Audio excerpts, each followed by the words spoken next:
Thank you all very much.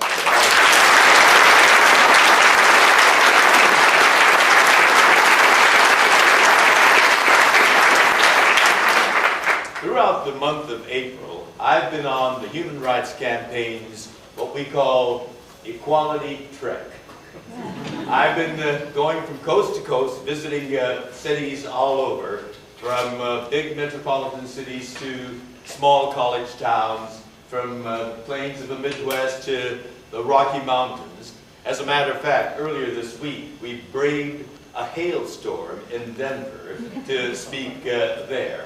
And I can tell you, I am so glad to be here in Denver.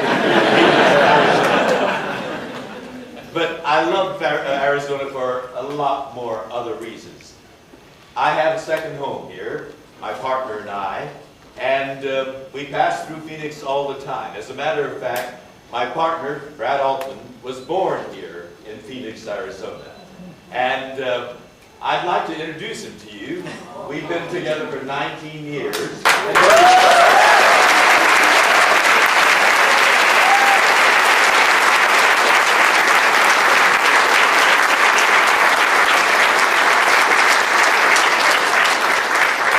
What makes this doubly special is his mother, Vera Altman, is with us tonight. Vera, stand up.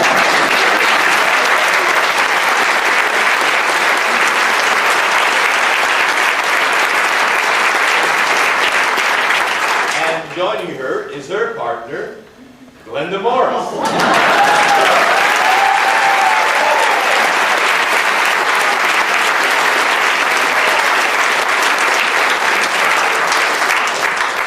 See that being here in Phoenix is very special for me.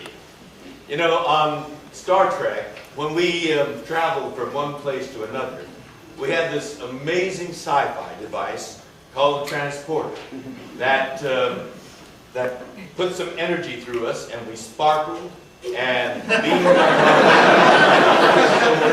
to our destination.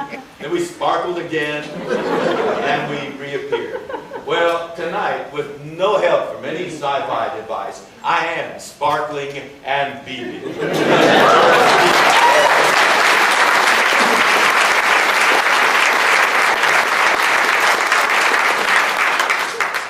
And when I'm feeling this high on all this wonderful reception, I think about my life journey and what it's been. Because there was a time in my life when it was quite different. When I was a boy, I looked out on the world from behind the barbed wire fence of U.S. internment camps. Pearl Harbor was bombed, and overnight, American citizens of Japanese ancestry were seen as the enemy, simply because we happened to look like the people who bombed Pearl Harbor. All Japanese Americans on the West Coast were summarily rounded up with no charges, no trial, no due process. About 120,000 Japanese Americans, and they were incarcerated in 10 barbed wire internment camps in some of the most God-forsaken places in the country. There were two here in Arizona, in the desert of Arizona. Can you imagine being in a black tar paper barrack in the blazing hot Arizona sun in the summertime? One was Gila River, and the other was Poston.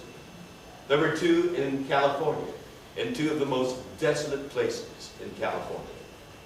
Others were on the cold, windy high plains of Wyoming, Idaho, Utah, Colorado.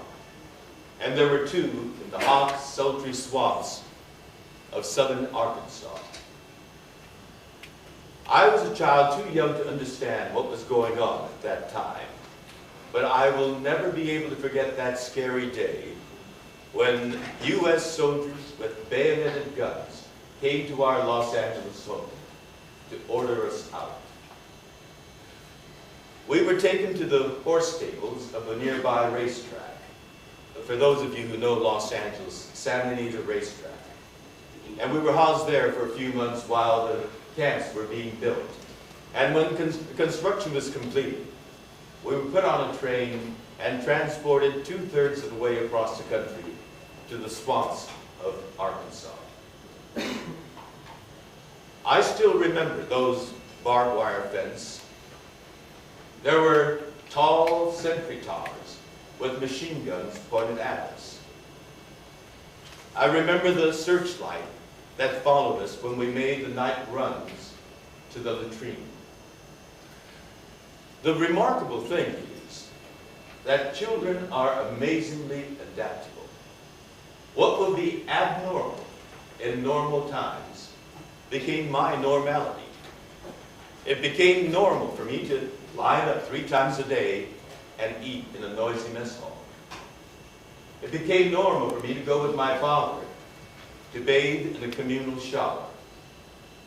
It became normal for me to go to school in a black tar paper barrack and begin the school day with a Pledge of Allegiance to the flag.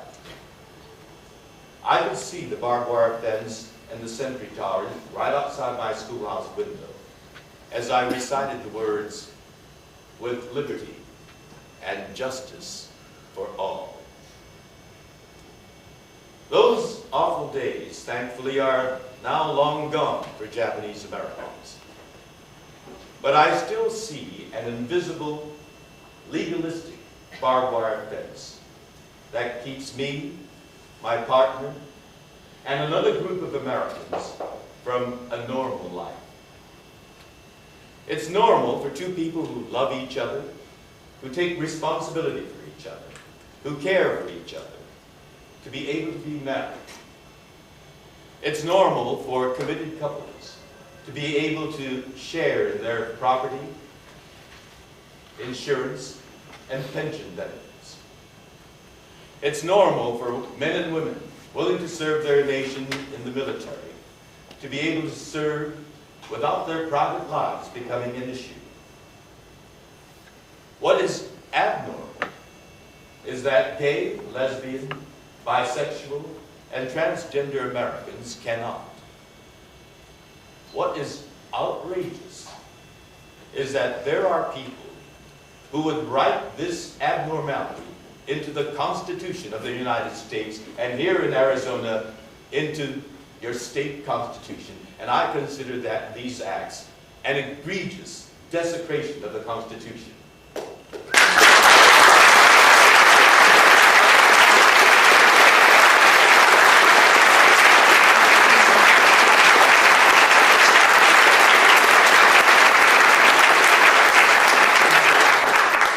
This is why the work of the Human Rights Campaign is so important. It's not only to prevent such desecration from happening to our Constitution, but to right historic injustices.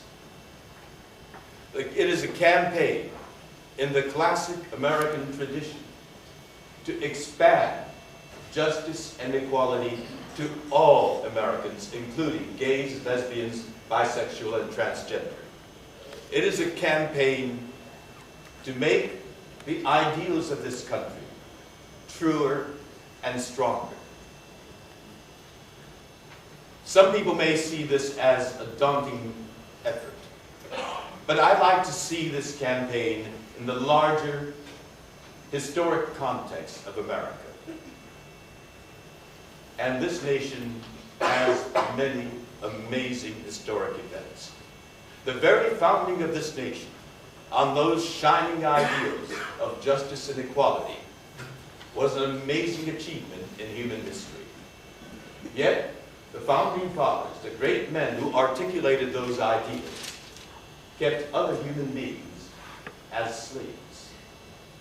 But because those slaves hungered for freedom and justice and struggled for it, and their children and their grandchildren and their great-grandchildren continued the struggle through the Jim Crow years, through the Civil Rights Movement, that today we have the descendants of slaves, African Americans, in the halls of Congress as legislators, and 2 have become secretaries of state. And because African Americans have equality, America is better and stronger and truer to its ideals. When this nation was founded, there was no role for women in the institutions of American society. Yet, because determined women and fair-minded men challenged and debated and marched for equal rights for women, that today we have women corporate CEOs, women astronauts, and women as real potential presidents of the United States. And because women have equal rights today, America is better and stronger and truer to its ideals. When I was a boy, American citizens were incarcerated with no due process simply because of our ancestry. But because thousands of young Japanese American men and women volunteered from behind those barbed wire fences, leaving their families in imprisonment to fight for the ideals of this country on those bloody battlefields of Europe and the Pacific theater, that today I can stand before you as a proud gay American and advocate for equal rights. Woo!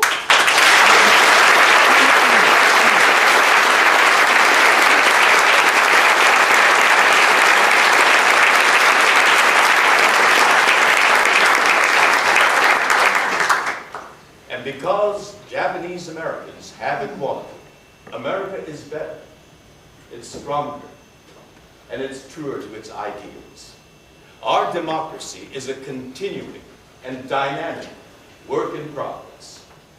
The strength of our democracy is in the good, decent, fair-minded Americans actively engaging in the struggle of their generation.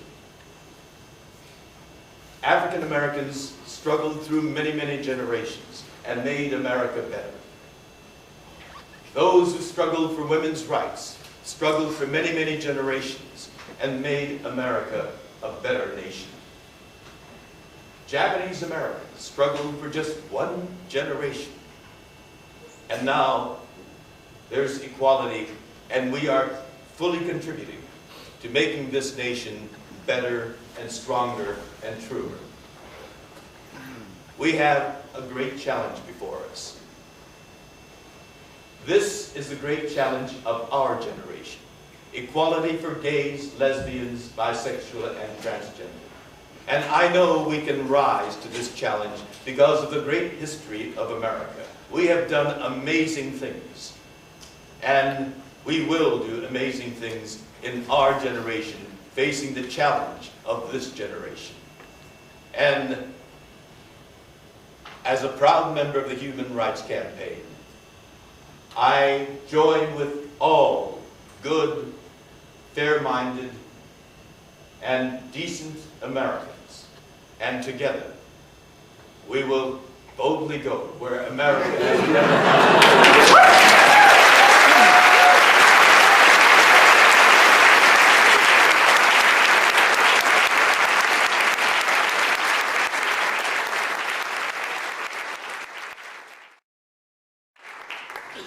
Now for the fun part, the dialogue, the sharing of your thoughts, your comments, your lives, and whatever questions that you might have. Yes, way in the back. What enabled you or prompted you to fund the canal? Well, Brad and I have been out for many, many years with family and friends. I mean, when you have a mother like Vera, it's easy to come out. And we've been active in various Los Angeles civic and social and nonprofit causes. And our names have literally been carved in granite together on donor walls. So we've been out. The only thing I hadn't done was speak to the press, because that's a whole different ballgame. But there was an historic event that happened in California last year that prompted me to break that policy that we had. The California state legislature did an amazing thing. They passed the people's body passed the same-sex marriage bill. It was a landmark event. Nothing like that had happened all across the United States. Even in Massachusetts, where they have this legalized same-sex marriage. It was through the judicial process, not the legislative process. And all that was required for that bill to become the law of the state was the signature of, well, actually the autograph of another actor who happened to be the governor of the state of California, Arnold Schwarzenegger. And when Arnold ran for governor, he made all these politic, moderate statements. He said, you know, he's from Hollywood. He's worked with gays and lesbians. He's comfortable with gays and lesbians. Some of his best friends are, you know, all of these things. And many people voted for him on that basis. They felt that they trusted him. They were wrong. He betrayed them by vetoing that bill and playing to the narrowest, most reactionary segment of his conservative base. And I felt that I needed to speak out, and for me to do that, my voice needed to be authentic. And that's when I talked to the press, and it opened the Pandora's box.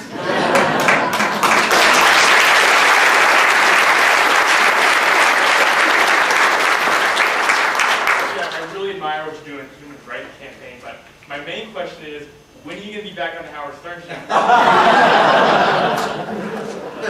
Well, that too is a part of what came out of the Pandora's box. I heard that show was great. All the whole week. Yeah, the whole first week. Yes. You know,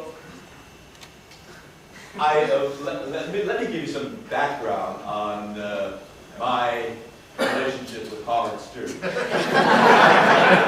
I knew nothing about the man and nothing about his show. But I was doing a play in New York. And when you're doing a play, you have the responsibility of promoting the play. And the publicist gave me, this was in 1990, gave me an address where I was to do a radio talk show. And so that particular morning, I went to that Madison Avenue address, and the receptionist asked me to sit there in the waiting room, and they'll call us. And so I was flipping through a magazine, and they had this radio show on. It was the crudest. And I said to the guy sitting next to me, why don't they get some nice music?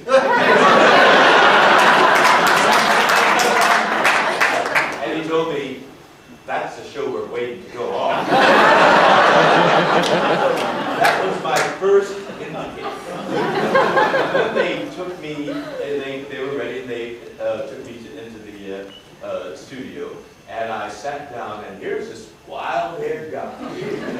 And I said, good morning, and he said, good morning. We exchanged some salutations, and there are no children here, are there? Share that dialogue. I still remember. He said, oh, I didn't know you had such a deep voice. Anyone with a voice that deep has got to have a big dog.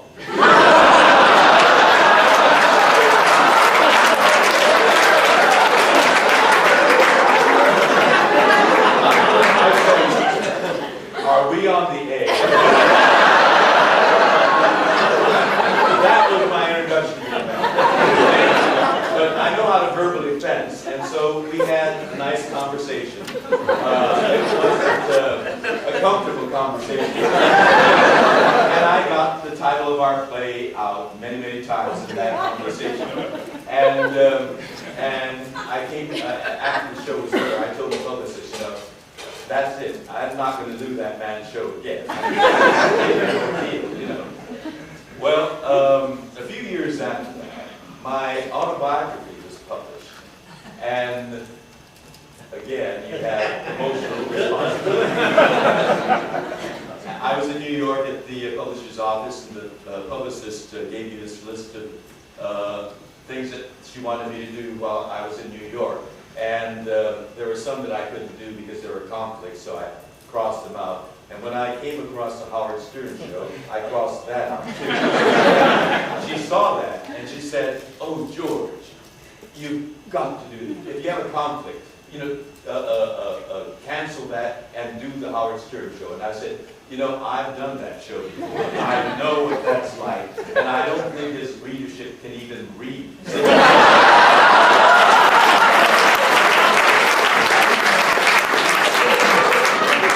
said, he can sell tens of thousands of books. It's very important that you do it. So please, please, please do it. And this very professional-looking, tailored woman got on her knees. I said, get up, all right, I'll do it. But you owe me. I did that show again. And I was foolish enough to reveal that together with the book, there's an audio version. You know, I read my own book. Well, that was a real mistake. Because he got a copy of that. And he had his technicians fiddle with it. And one morning I got a phone call. It was a friend saying, George, you were on the Howard Stern show saying the filthiest. No. I never, you know, I haven't done a show in months now. No, I think they're mistaken. He said, no, it was your voice, and you were saying those things. And then I realized what had happened. He took my audio cassette and had me say some of the most unbelievable things, you know. And then I've had other experiences with him. One morning, my phone rang, and I picked it up, and he said, hi, George, it says Ricardo Montalban. I worked with him. He did a guest shot on one of our TV episodes, and the second movie, The Wrath of Khan. So I engaged in conversation with him, and we kept going back and forth, and I told him about a Star Trek cruise and this and that. And then, as I listened, his accent wasn't quite Ricardo. And so I said, I don't think you're Ricardo. And he laughed, and I knew I was bamboozled, so I well, 2 mornings later, my Howard Stern fan friend called again and said, George, you were hilarious on the side. I said, no, I don't. He said, you were talking to Ricardo Montalban on the side. Bamboozled again. And so on the second day of this year, January the 2nd, the phone rang, I picked it up.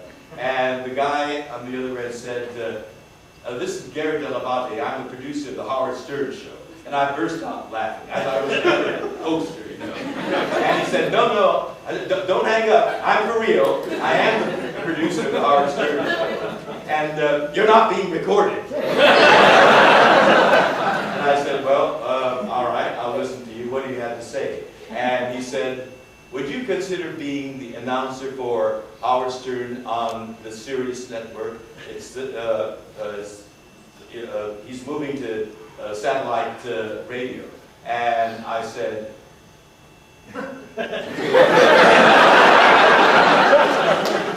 why are you asking me? I have an agent. You know, call him and negotiate. He said, no, I wanted to get an indication from you whether you would be willing to consider it. I said, oh, consider it, but talk to my agent. And so I gave him my agent's name and number, and I hung up thinking that, you know, that was another hoax. Well, my agent called, and he said he'd worked out a deal. And so I turned out to be the very first voice on Howard Stern's satellite broadcast, and spent a week with him. You know, I figured, you know, since I had no choice in the matter, I've been on the Howard Stern show involuntarily, with no control over what I'm saying. I might as well at least go on the show and have some control over, you know, what I say. Well, how wrong I was. Because he knew why, you know, I talked to the press for the first time. And the second day, he said, we have Arnold Schwarzenegger calling in today. You know, he has and he said, George, would you like to talk to him? And I said, I most certainly would. I have a bone to pick with our governor. And so when he called in, he switched over to me, and I began talking to him. And, you know, in typical Arnold fashion, when he doesn't want to address an issue, he'll crack jokes and do a soft shoe dance and try to change the subject. And I said to him, Mr. Governor, you are elected to a serious office, and the decisions you make serious impacts on people in your state. So I expect you to address these issues and discuss it seriously. And so we had a discussion, and we had a very lively back and forth. And finally, he said, all right, George, you make sense. The next time the legislature passes a same-sex marriage bill, I'll sign it. I was astounded. And I turned around to Howard and I said, Howard, you are not only the king of all media. You have powerful political muscles. You have just made American history here on your show with the governor of California. And then he told me this guy was an Arnold impersonator.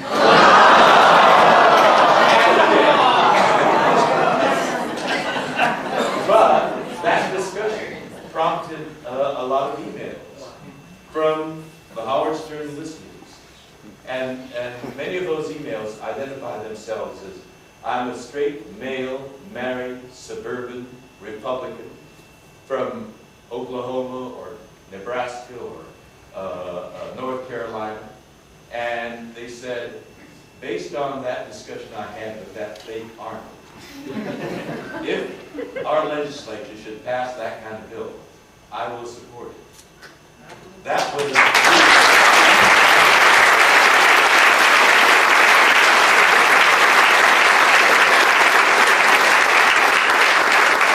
so I'm grateful to Arnold because he gave me that kind of opportunity to reach, and as it turned out, Arnold's listeners do read. And they buy books. And they're thoughtful. And they write emails like that. I must say the response has been fantastic. It's been overwhelmingly positive and to some really moving. And so, you know, Arnold has been a good assist in my sharing my life with a larger and different public.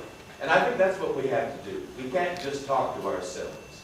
We have to reach out and share our lives and the normality of our lives with the larger community.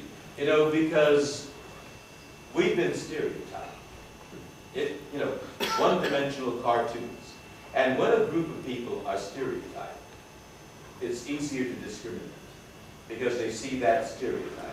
And I know about stereotypes as a Japanese American because over half a century ago, Japanese Americans were stereotyped as treacherous, evil, villains, and so it was easier to round us up and incarcerate us. You know, America really didn't know Japanese Americans as human beings.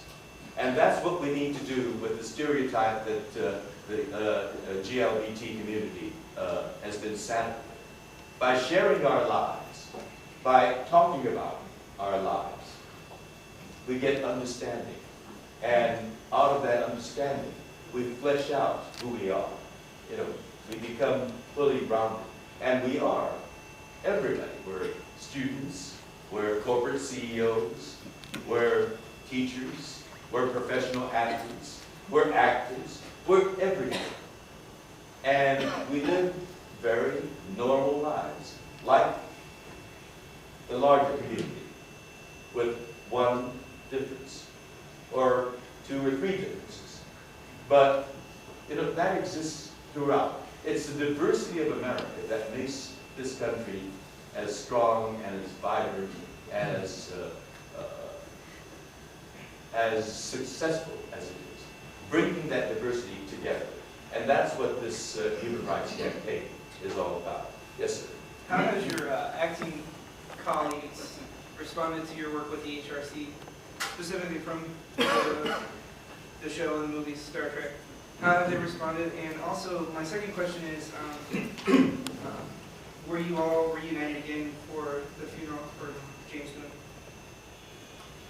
Let me take the last question first. Jimmy was beloved by all of us. He was a dear, sweet guy. I considered him my best drinking buddy. Oh, he taught me a lot. And I taught him a few things too. When he moved to Redmond, Washington, then, we saw each other only at Star Trek conventions. He was a very dear, sweet person. And when we learned that he got Alzheimer's, we called, and I, maintained some telephone communication with him. But, it's not a situation where you get better. And, when I talked to his wife, it wasn't a happy situation. So I stopped calling. But there was one final convention that was planned around Jimmy in Hollywood. And we saw him there at that convention. He couldn't speak. He was in a wheelchair by that time. But when I held his hand, it was very weak. And I said, "Jimmy, it's good to see you." He looked up, and I could see, recognition in his eyes. And he whispered, "It's good to see you too." That was the last conversation I had with him. And after that, we learned that he had passed. And a month after his passing, we had a memorial service for Jimmy in Hollywood. And it was a happy occasion. We wanted to celebrate, because he was a joyful, robust kind of guy. He's really an Irishman, a Canadian to boot, a Canadian Irishman. He used to tell me that he's imbibed enough of the liquid of Scotland to qualify. So we shared stories like that at the memorial service, and that's the way we wanted to remember Jimmy. And we were told by his family that his remains will be shot out into space, just like Gene Roddenberry. So it hasn't happened yet, but when I look up at that sky after he's been shot up there, it's good to know that he's twinkling down at us from up there.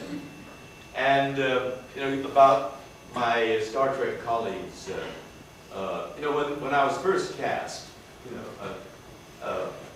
well, it was a whole different time in Hollywood, and so, I didn't speak about my being gay. But they're sophisticated, worldly people. They get the vibrations that I send out.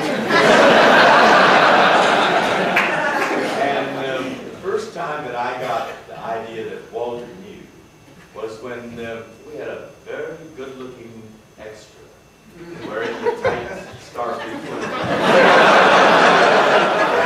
And Walter and I were engaged in conversation, and I didn't see this extra, but Walter said, and I knew that Walter knew, and Walter did. We all picked out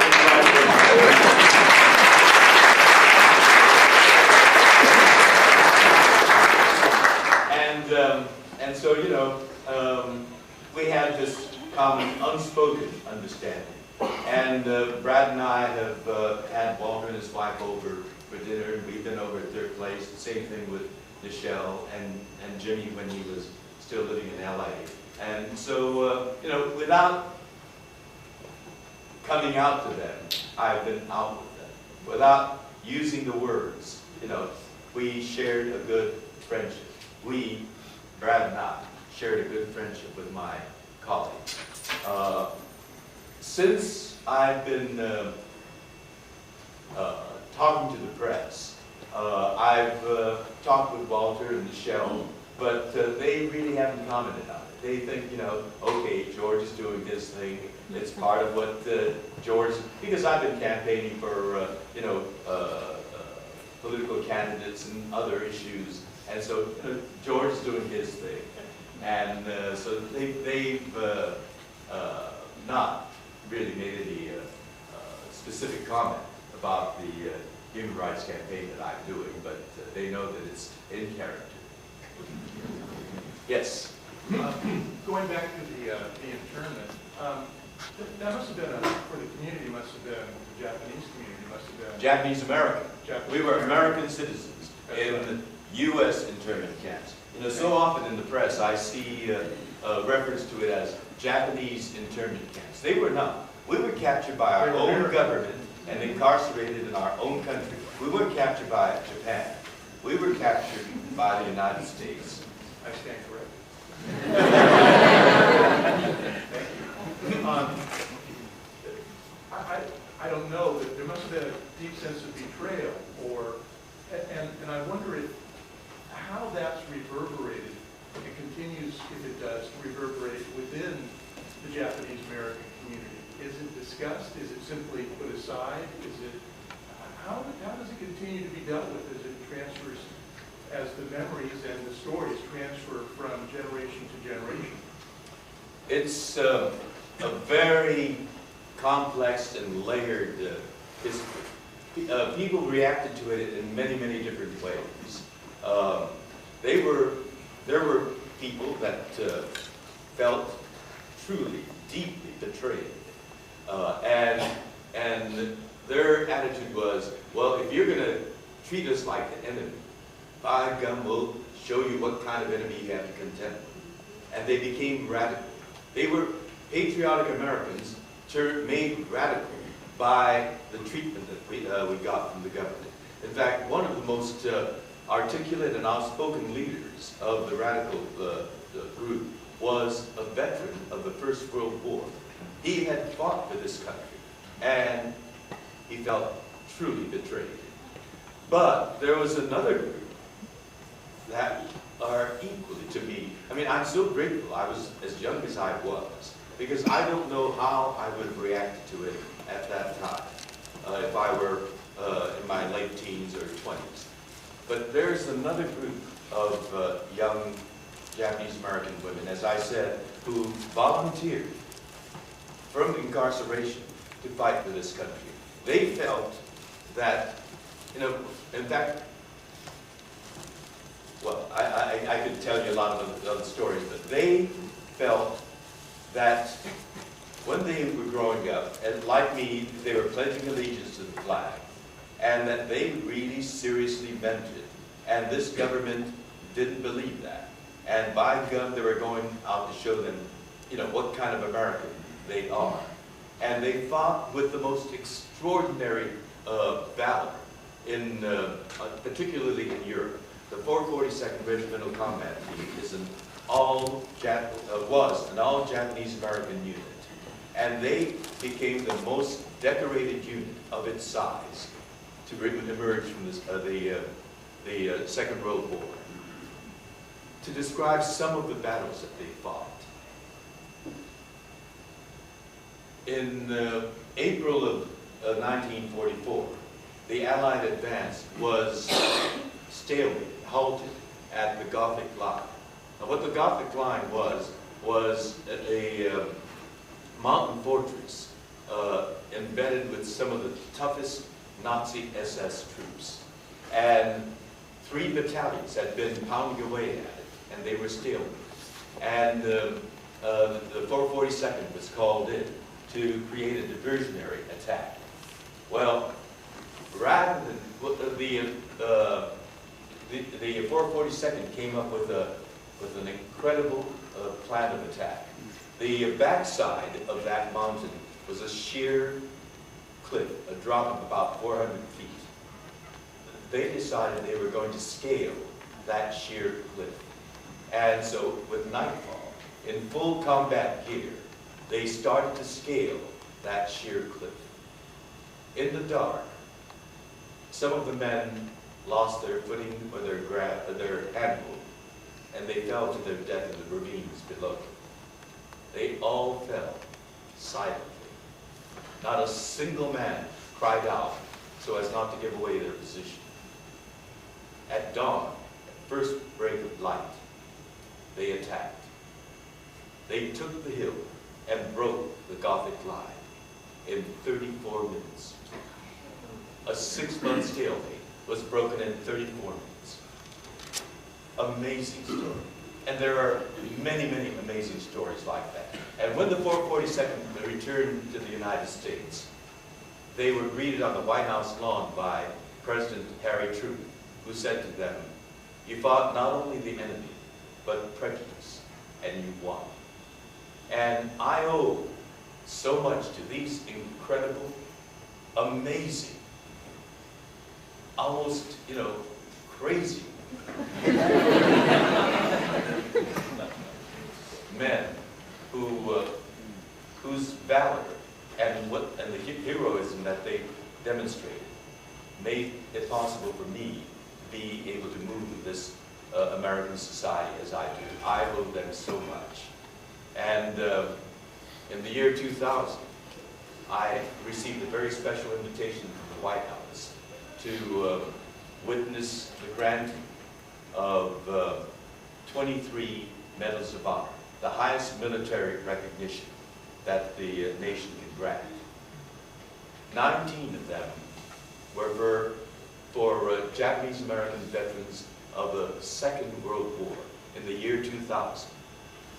When the war ended, these 19 men were given the Distinguished Service Cross, which is the second highest honor. Second highest. But in 1996, Congress mandated a review of their records, and they found that indeed their heroism was eminently deserving of the highest recognition. And it was only wartime prejudice that had demoted them to the second highest award. And so I sat there in the White House and heard their names called out. They were all very elderly by this time, in their 70s and 80s. In fact, one was in a wheelchair, and there were a few that leaned on canes. But I could feel the pride that came from them. And one of them, incidentally, was the senator, the senior senator from the state of Hawaii, Senator Daniel Inouye, who has an empty right sleeve because he lost his right arm on a battlefield in Italy. It was a deeply moving experience for me. These men made it possible for me to get an invitation from the White House, for me to be able to do the things that I do, to be active in the political arena, to be public. They paved the way for me at such huge, incredible cost. I owe them so much. And this is another story of America, of American patriotism that really isn't talked about in our history books. And so I've taken it upon myself to share it with the American public wherever I get that opportunity. They are true American heroes.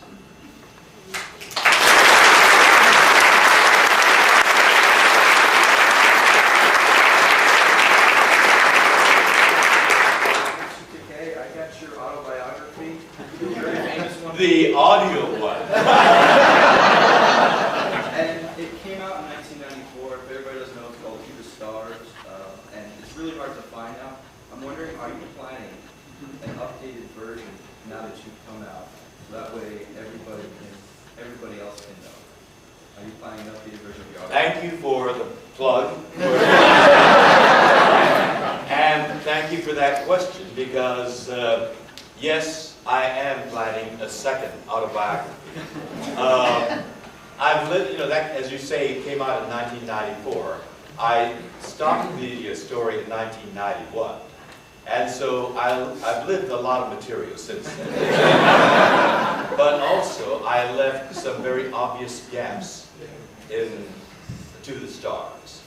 I will fill in the gaps, put it in the larger context, and continue the story from 1991 to present times. And that was called To the Stars. I've got the title for the next one already. It's called Down to Earth.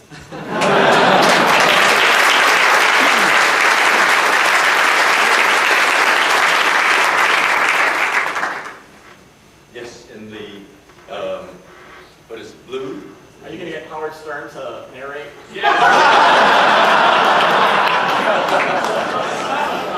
I don't think I'll tell him about it. Yes, sir. Obviously, you've been very political aspect. You fought for the Japanese Americans. I myself am Arab American, and after 9/11, it has been, I've been going through the same things. You have where people look at you differently, they look at your name differently, and you just kind of get this awkwardness when you say, yes, I'm Palestinian, or yes, I'm Arab, or yes, I'm Muslim. Have you decided to go out there yet and fight for some of the Arabs out there? Well, so much experience with the Japanese. Our history books have been much too mute about the Japanese American experience. It's a dark chapter, and certainly I think Americans are reluctant to hear about them. But I think we have enough glorious chapters so that we can look at the dark chapters. And I think it's important to look at the chapters where America stumbled, because we prevent that sort of thing from happening again. Unfortunately, it hasn't been really focused on in our educational system, and here it is happening again. And we as Japanese Americans feel a special responsibility to respond to that.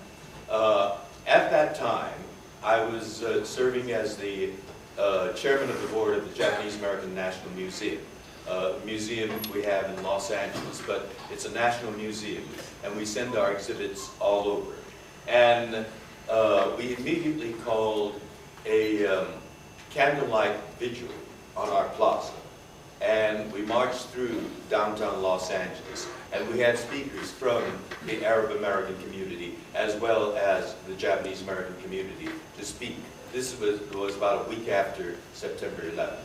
And then we held a symposium in the Grand Hall of the Japanese American National Museum. And we had a representative from the LA Sheriff's Department, LA,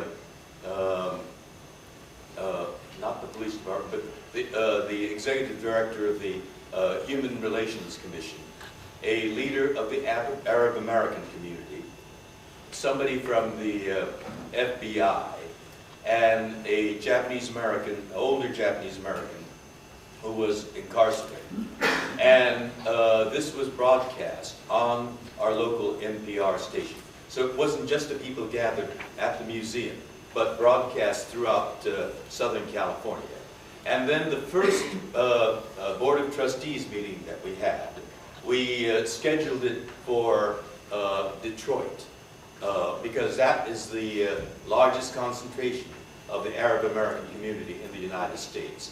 And after our board meeting, we had a symposium with the local leaders, and we found out that there is an effort to build a Arab American museum in Detroit, or Dearborn, I guess, what it is. And so our staff consulted with the people that are building that museum. So we've had a very immediate as well as a strongly intertwined relationship with the Arab American community of the Detroit area. We feel that as Americans who have experienced that failure of our American system, and because it is failing again, we have a particular responsibility to bring our voices in concert with that of Arab Americans, and all, as we're saying with the GLBT effort, all good, decent, fair-minded Americans. We've got to learn from history, and I'm sorry that it's being inflicted on the Arab American community again, and we must never, ever let this happen for a third time.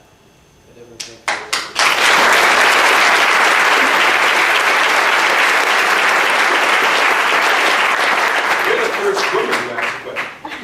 Oh, I'm told you're the last, too. Two two-part question. You have such a great speaking voice. Do you do any other books, movies, anything on tape? And second question, I hate to ask this, do you have a favorite episode or a favorite? Bless your heart, I was wondering when that question. I'll be the one to say it. Sorry. I do a lot of voice work. I do narrations. I do Saturday morning animated cartoons. Batman Beyond. What? Batman Beyond. Batman Beyond. You're a connoisseur of Saturday morning.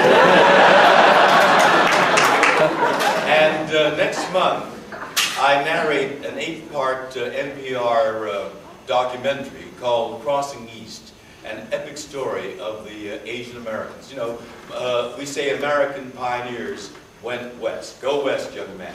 Well, there's another group of Americans that came east across the Pacific, and this is their 8-part story. So do look up in your radio guide this documentary series called Crossing East, and I do a lot of voice work. So thank you very much. And then I've recorded a lot of books on tapes as well. And to your second question, what my favorite episode is, that's the episode titled Naked Tie. Thank